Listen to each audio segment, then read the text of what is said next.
Well, gang, welcome back to Late Night Conspiracies, everybody. Let's jump right into it. You might want to put your seatbelts on because I'm hearing the captain is not so happy about what's ahead. In other words, the turbulence gonna be pretty severe, okay? Real quick, shout out to the homie David, shout out to my channel. Thank you guys so much for your generosity and dropping the super thanks, the tips and all that. Appreciate the fives, thank you for that. You do not have to subscribe, you do not have to like the video. Let's get to it, roll it. Joe and Elon dive into theories about why aliens likely aren't real. Elon believes there is no solid photographic evidence, and he makes some other compelling arguments to back up his disbelief. This is a conversation from episode number 1609. You say the great filter.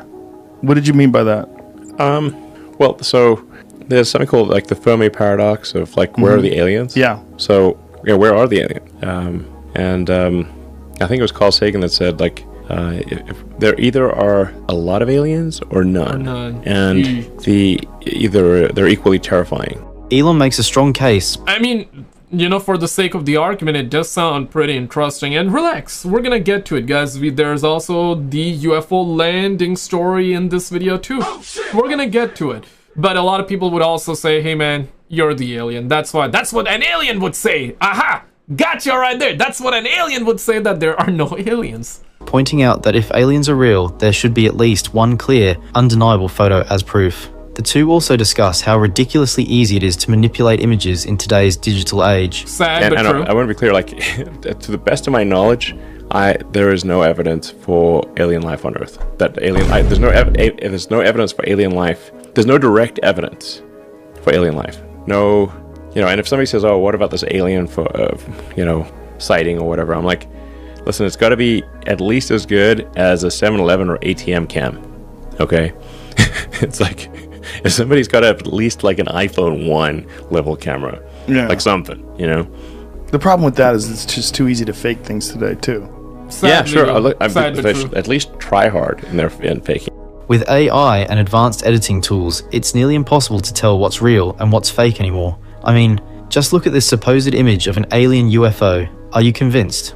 In response to Elon's skepticism, Joe brings up a story about a military commander's encounter with a UFO, showcasing its advanced technological capabilities. But even with that, Elon remained completely unimpressed. You familiar with Commander David Fravor's account of the Tic Tac 2004 UFO that he encountered off of the coast of San Diego? In 2004? Lex Friedman? Yeah. Lex Friedman interviewed him on his podcast, and I interviewed him as well. And if you ever get a chance to listen to Lex's conversation with him, it's really excellent. But this guy is a naval fighter pilot, and he talked about this thing that they tracked on radar that went from more than 60,000 feet above sea level to 1 foot in less than a second.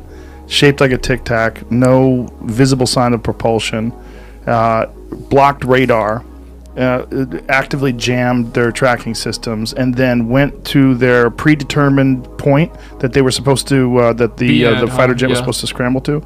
Went to it 30 miles. That's crazy, right? Like, if you have heard this before, basically, in other words, the fighter jets, so let's just say they were supposed to be at the location number B, and they saw the UFO in between point A and point B. And essentially, the fighter jets were just mesmerized, Commander Fravor were mesmerized, the pilots were mesmerized by it, and then it disappears. So they're like, okay, well, we need to go to B. So let's go to B. But before they go to B, they hear that the UFO that they saw that disappeared a couple of seconds ago, it is already at the location number B. Location number B. I'm joking around, but I'm not joking around about that. It was already at, so this is why he said predetermined. So it makes you think, man, like, shit. It was away in, a couple seconds. Like, they have no idea how it did it. They don't know what it is. Okay. And these guys that were working for the Navy off the coast said they had encountered them several times. They didn't know what they were. They didn't know what to do. What, did they have, like, just did photo or something? I mean, they do. They have video of it. Okay. They have video of it. They have, there's, you ever see the New York Times article that came out in 2017 about this stuff? No. I don't know. The conversation shifts as Joe poses a very interesting question. If aliens exist, would they even want to reveal themselves to us? Elon responds with a sarcastic remark. Joe pushed the question further, asking Elon how often he thinks about aliens as he prepares to take humanity to Mars. But Joe is shocked by Elon's response. Do you think that they would want us to know? Or do you think they would just be observing and making sure we don't blow ourselves up? Would I don't know, man. They're real civilization. They sure are subtle. I mean, if they wanted us to know, obviously they could just, for sure, show up and walk down Main Street, right. Like, hey, I'm an alien, check me out, That is quite profound. I mean, he's being sarcastic, but there's levels to this shit, right? Because if you're like knee deep into the topic, even if you are or not, let me just give it to you straight, okay? Let me give it to you. Pause. I'm gonna give it to you raw, give it to you straight. Recently, whether you want to believe it or not, we covered it in a video too, but just recently during a Congress meeting, I don't remember the name of the guy, but the guy came out during a Congress meeting, and this went viral. I made a video on it already, and a lot of other YouTubers also covered the story.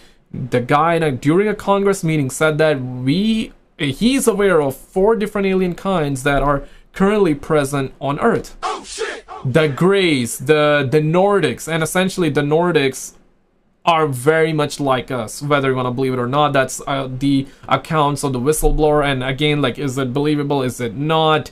Do you want to believe it, do you want to not believe it? I feel like that you should not dismiss it, but don't believe everything you hear, for sure, right? Because we need evidence, we demand answers, but very fascinating stuff. So he said 4 different alien kinds, insectoids being another one, and there's like the reptilians as well. Yeah, and I covered the story, recently, and my video actually ended up getting those YouTube Wikipedia clause, like, you know what I'm saying? YouTube put that clever little clause. Yeah, whenever you mention reptilian, they do it, so it's gonna be interesting to see. Maybe this time they will, maybe they will not. I guess it's to do with the description and the titles as well. I had that in the previous videos, so it's going to be interesting, right? So he talked about those 4 different kinds that are present on Earth, and Nordics essentially look like us, okay? So it's going to be very hard to say whether it's a human, a Homo sapien, or an alien twat. And Elon literally just kind of joked about that, essentially. Right. Here's my spaceship. I just land in the middle of Times Square. I'll be like, right. Okay. Or hover over downtown LA. Yeah. Yeah. We were like, okay, we believe you. Yeah. So whatever they are very subtle, these aliens. How often do you think about it? None, zero. Zero? Even though you're thinking about interplanetary travel, you don't really think about aliens. No, I mean, if they show up, I'm like, great, okay, now this is new information. But we... He probably an alien then, huh? Yeah.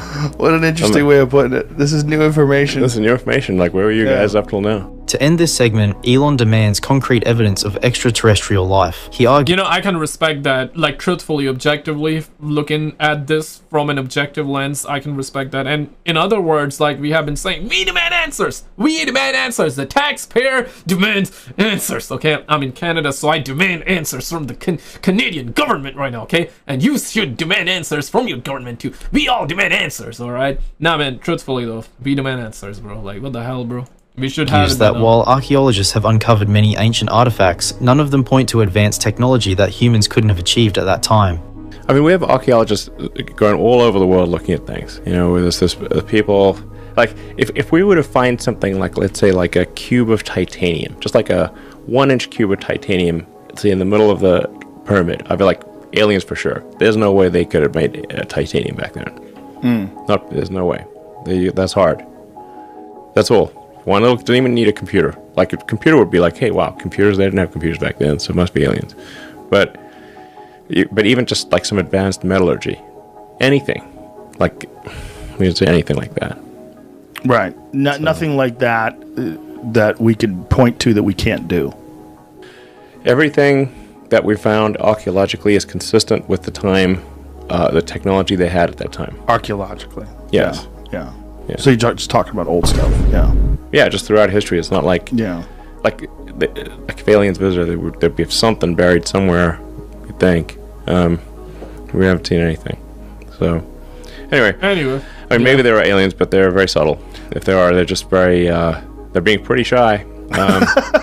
Up next, Joe Rogan and physicist Michio Kaku discuss the recent change in how UFO sightings are evaluated and perceived. Michio believes that the burden of proof has shifted. In the past, it used to fall on UFO believers to prove what they saw was real, but now the responsibility is on institutions like the Pentagon and the military to prove that these sightings are not extraterrestrial. This is a... And people do want the truth from the government, but deep down people also have this, and myself included, people not gonna believe everything that comes out from the government, you know, so... Makes sense, right? Like if tomorrow they come out and they say that, yeah, we found alien life, you know, like we have been studying these UFOs, we have made reverse engineered craft, or whatever they say, right? People are gonna be like, hey, so you knew, right? Why did you lie then? Are you lying now? You know, so there's, that aspect to it. So, there will always be distrust or mistrust, which is the correct way to say distrust or mistrust?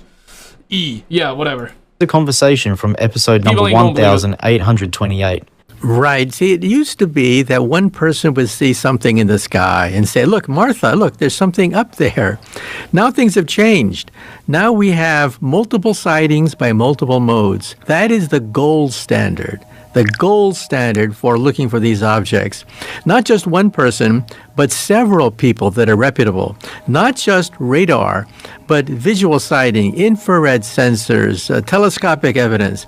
Now we have multiple sightings by multiple modes. And so the burden of proof has shifted. It used to be the burden of proof was on the people who believed in UFOs. They saw something, prove it. Now the burden of proof has shifted to the Pentagon, to the military. Now they have to prove that these aren't extraterrestrial. And so I think there's been a sea change in the last just several years. Michio emphasizes the dramatic shift in how UFOs are perceived and studied over the past 50 years. UFOs are now analyzed as potential military threats due to their advanced technological abilities. 50 years ago, there was a congressional hearing, and it was coming out of Project Blue Book. And there was a lot of laughter and a lot of jokes about little green men in outer space. 50 years ago, that's the way it was. Now, things have changed. Now people are looking at are they a threat militarily? What kinds of sensors do we have? What kind of metrics do we have? We now have frame by frame an analysis of these objects. These objects travel between Mach 5 and Mach 20. Ooh. That's 20 times the speed of sound. Yeah, crazy. These objects can zigzag, and we can measure the G-force inside this object. The G-forces are several hundred times the force of gravity. In other words, any living person's bones would be crushed by these objects, so they're probably drones of some sort. These objects can drop 70,000 feet in a few... Or, if you're inside it, you do not feel the G's at all, which would be a miracle in itself, or maybe they have figured out something that it's just currently impossible for us. Maybe one day we'll figure it out too. Few seconds. Think about that. It can drop a tremendous distance in just a few seconds, and they can go underwater. This is something that we didn't realize before, but yes, they could actually go underwater. And that's the thing, a lot of people do also believe, and I want to know like your thoughts too. Like, do you think that they come from the ocean? Do you think they have bases underwater in the oceans, or do you think that they come from the space, or do you think it's a little bit of both? Now, personally, like, I do believe that because based off of what we've seen, witnessed, and we've seen videos of UFOs like actually going underwater. We've heard stories that at one point a UFO was doing 500 knots in water, in ocean, and it was not disrupting the water flow either, which is just insane to think about, right? 500 knots underwater. Holy smokers, that ain't no dang jokers, okay? And we've seen videos of UFOs taken by astronomers, young astronomers, amateur astronomers, right? Capturing UFOs in space too, and we had ISS footage too, where every time something that looks like a UFO would come into frame, they would just completely cut the feed. I'm talking NASA officially, never a straight answer, in other words. So yeah, I do believe that they come from space too, but they probably have bases in ocean too. So yeah, they go underwater, they come out of it, or maybe they actually are underwater and they have the ability to go to space. Maybe that's it. Listen, I don't know the answers. I'm just trying to put two and two together. We demand, this is why we demand answers. And they also move without creating an exhaust or breaking the sound barrier. That as well. To be frank, after hearing everything Michio described, it's almost impossible to imagine how we could even stand a chance against these aliens if it ever came to that. Their tech is so far beyond anything we have, it's like bringing a knife to a laser fight. And check this one out.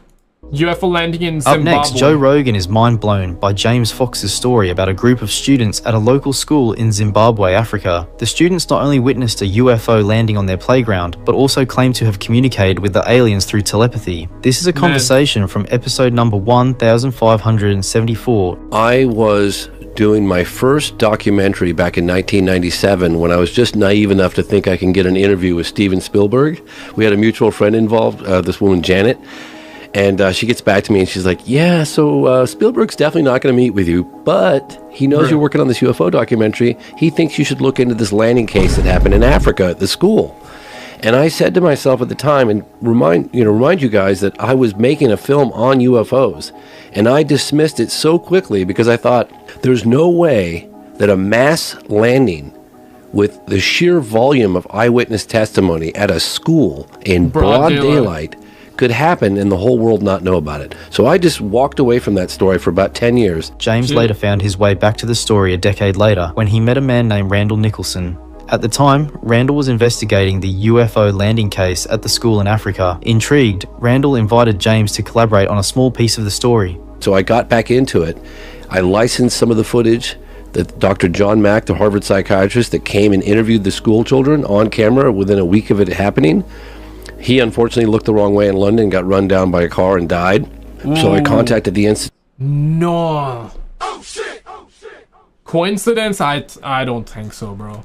And I've heard of this Zimbabwe landing of UFO story back then too. And this is a fascinating one where we've had so many different kids describing almost pretty much the same thing. Okay, there were drawings because people came in, they told them their story, so they started drawing these beings or whatever they saw, and it was very consistent. And now at that time these kids back then, now these kids are all grown up and they still say the same thing. So honestly, this is a very much believable story, because they never changed their story. And back when it allegedly happened, they were kids, and they, not just one, not just two, but multiple of them described the same thing. So I don't think it was imagination.